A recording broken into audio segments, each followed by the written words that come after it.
Look, what we saw today wasn't just another volatile session. What we witnessed was the first tremor of a global margin call. A fundamental break in the world's liquidity is happening right now, in real time. And the epicenter? Tokyo. It's the classic butterfly effect, playing out with just brutal efficiency. A tiny, almost insignificant event in the Japanese bond market just triggered a violent cascading liquidation across the globe. And that's the central mystery we're going to unravel right now. So, this is the number that lit the whole fuse, 1.88%. That's the new yield on the 10-year Japanese government bond.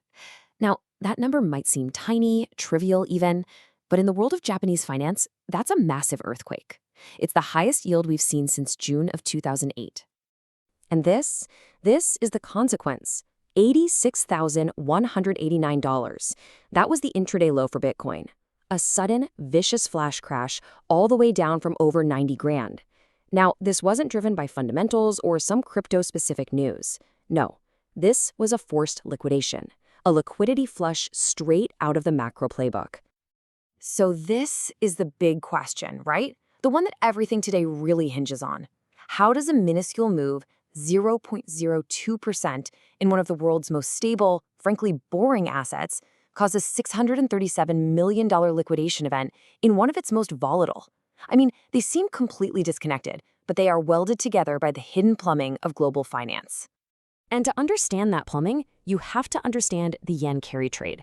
You know, for decades, Japan has basically been the world's ATM, just dispensing nearly free money to any hedge fund with an appetite for risk. Well, today, that ATM just flashed a big fat out-of-service sign. So here's the trade that has defined a whole generation of investing. For almost 30 years, you could borrow Japanese yen for practically nothing. I mean, we're talking near zero interest. Hedge funds, big institutions, they borrowed billions, trillions of yen, swapped it for dollars, and then just piled into higher-yielding assets, U.S. tech stocks, Aussie bonds, and, of course, Bitcoin. This whole game has been the bedrock of global liquidity.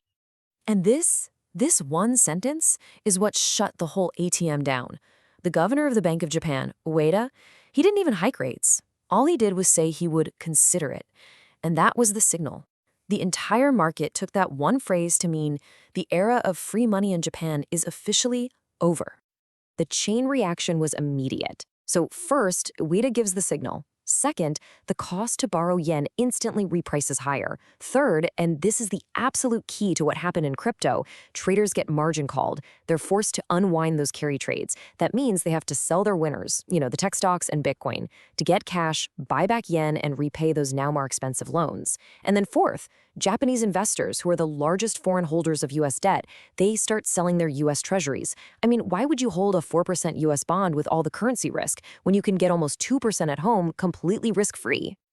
Okay, so here's what's absolutely crucial to understand. Today was not a simple risk-off day where everything just sold off together. Not even close. This was a violent rotation. We saw capital literally fleeing from certain assets and flooding into others. The market is splitting in two, right before our eyes. And this just perfectly illustrates that divide.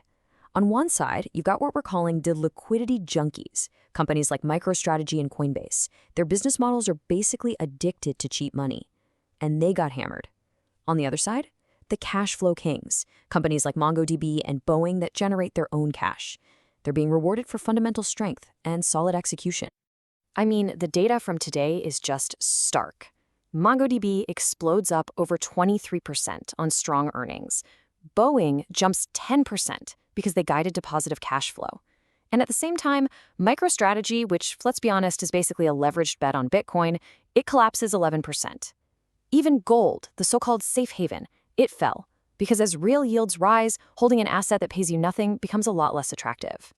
This quote right here from Boeing's CFO tells you everything you need to know about what the market wants right now. He's talking about cash generation. He's promising turnaround execution. See, in a world where money actually has a cost again, investors are done paying for stories about the distant future. They want to see cash in the bank, right here, right now. Now let's bring this down from Wall Street, because this isn't just some abstract story for traders. The chaos that starts in a Tokyo bond auction doesn't stay there.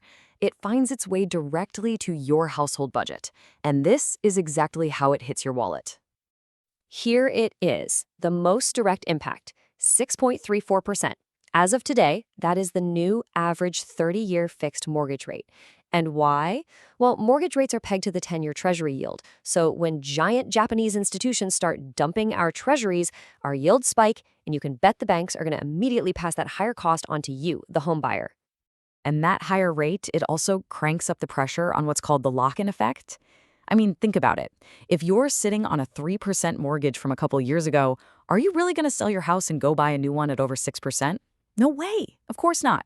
So people stay put, which means housing inventory stays at historic lows and prices stay stubbornly high for the few people who actually have to buy a house. And while all this is churning in financial markets, the real economy is sending out some really clear recessionary signals. The ISM Manufacturing Index just came in at 48.2. Now remember, anything below 50 means contraction, and this is the 9th month in a row. We are seeing a massive split between what financial assets are doing and what's happening in the real economy.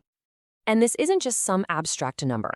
This quote from an executive in that same ISM report gives it a human voice. They're saying it is harder to run their business right now than it was during the peak of the COVID pandemic. That is an absolutely astonishing statement about the level of stress in the real economy. And that stress is now starting to show up in the job market. But it's not in mass layoffs. Not yet, anyway. What we're seeing is more of a subtle white-collar hiring freeze. Companies are just trying to preserve cash. The time it takes to fill an open role is getting longer and longer. And the focus is shifting from hiring more people to buying efficiency tools.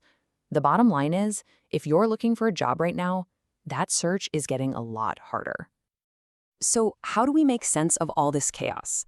How do we translate it into a takeaway? Well, it's really critical to understand that what we're seeing is not a market crash. It's a churn. It's the beginning of an entirely new market regime.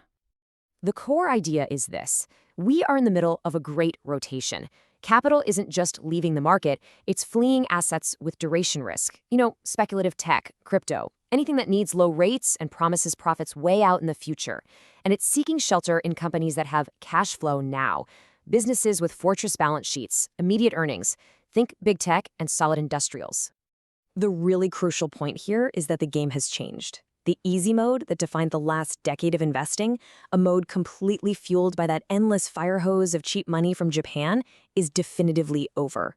The old playbook of just buying the dip on the most speculative stuff, well, that's broken in this new world. And that really just leaves us with one final critical question. The market is now rewarding execution and punishing speculation in the clearest possible terms. So you have to ask yourself, is your portfolio positioned for this great rotation, or is it positioned for ruin?